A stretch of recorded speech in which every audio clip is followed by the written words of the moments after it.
Hey everyone, welcome back to the latest video on how to use LinkedIn properly when you're looking for visa sponsored jobs. There's too many students out there who don't use LinkedIn properly and they just think that LinkedIn is about finding a job and applying directly.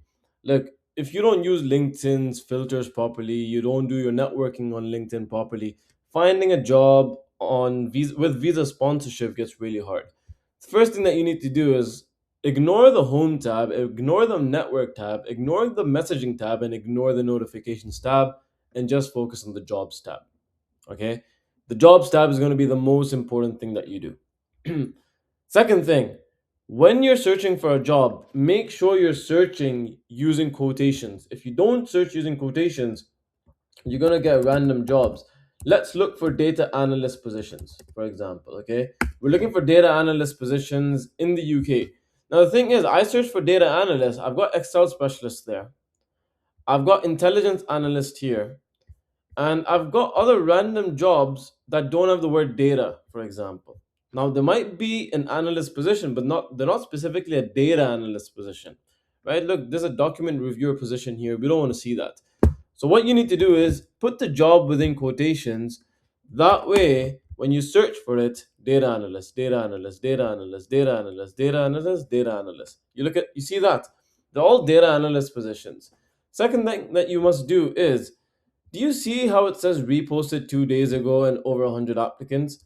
You do not want to be applying to jobs like that, especially if it's been reposted and especially if it's got over 100 applicants. You're going to lower your chances of actually hearing back and getting an interview from a company that sponsors. Okay, what you need to do is essentially go here where it says date posted, filter it out by the past week, click on show 200 results, go to all filters. Once you're at all filters, click on most recent. Okay, when you click on most recent, you show 206 results. Now you've got jobs that have literally been posted a few minutes ago. Look at this job 29 minutes ago. Look at this job 1 hour ago. Let's look at this job 52 minutes ago. These are the jobs that you want to be applying to. The reason, the quicker you apply to a job, the faster you hear back from them. Even if it's a rejection, at least you know you got rejected so you don't waste time on that job. But if you get an interview, that's the reason you got the interview, because you got it so quick. One really quick trick to get alerts for this is just set up an alert like this. You set up an alert, you're going to get jobs through your email every day that have been posted on that specific day. If you look for jobs, let me go back, let me reset that. Okay, you see the jobs in the beginning, right?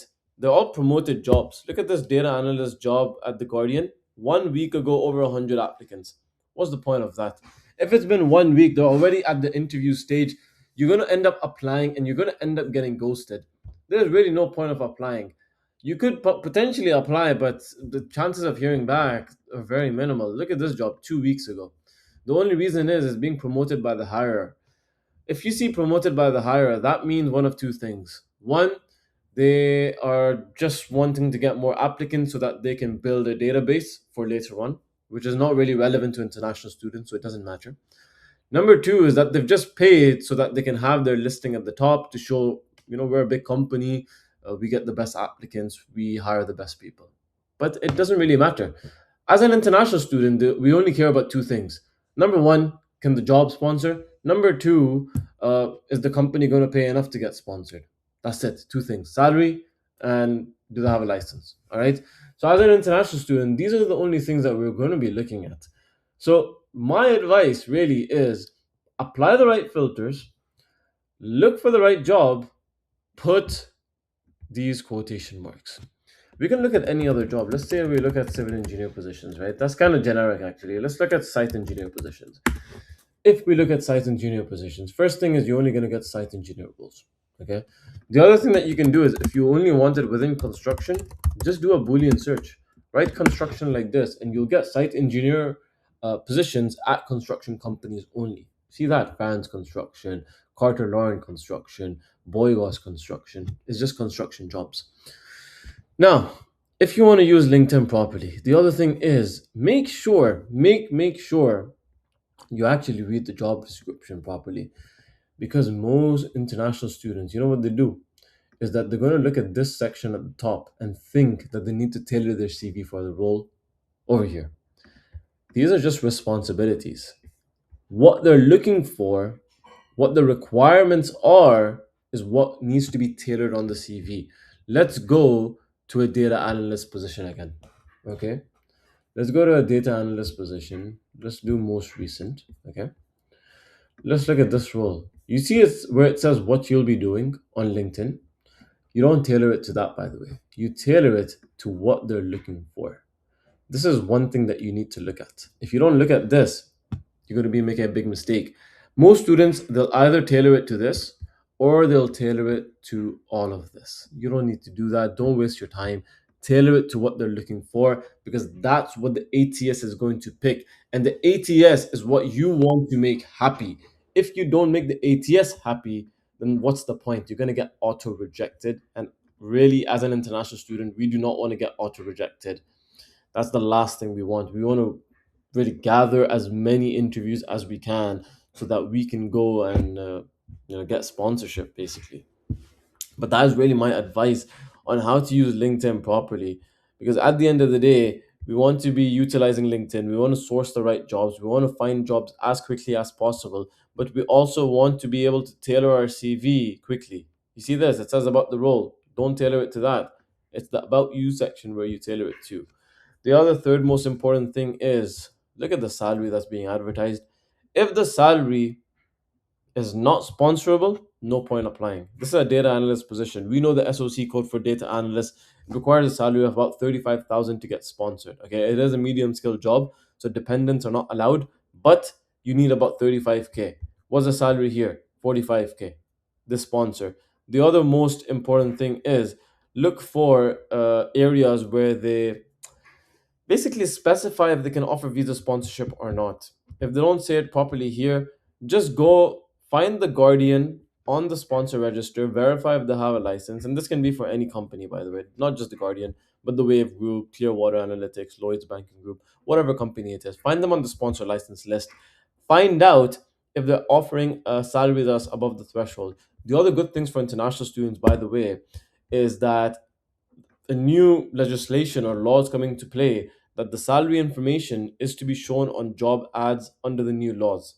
This is huge because there's so many companies out there that just say competitive salaries only or salary to be disclosed during interview, which for international students is not great, because if we don't know what salary is being offered for the specific job, what's the point of applying?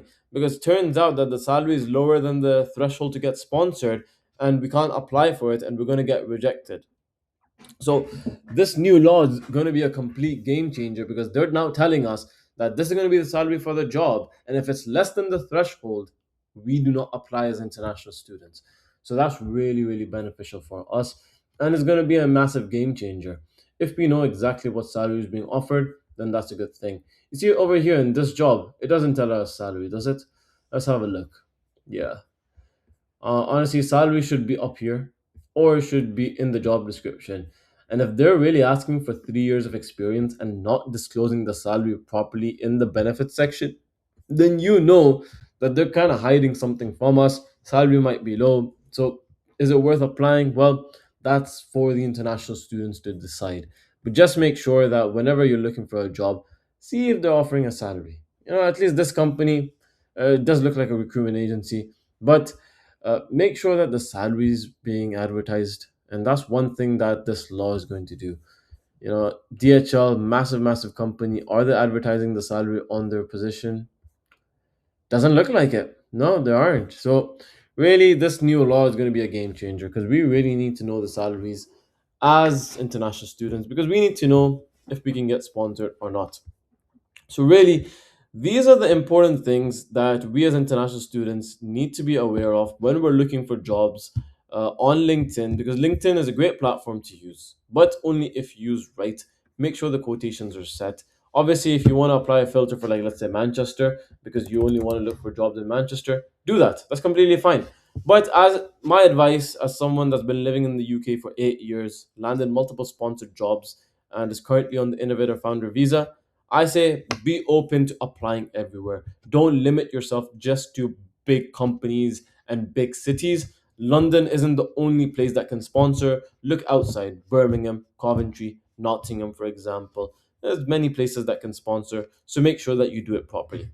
Hope this video was beneficial. And if you're an international student that wants to essentially get some support in landing a visa sponsored job, I'm more than happy to have a chat with you to see how I can support you. Feel free to reach out to me through Instagram or WhatsApp, and we can have a discussion. Have a good one, everyone.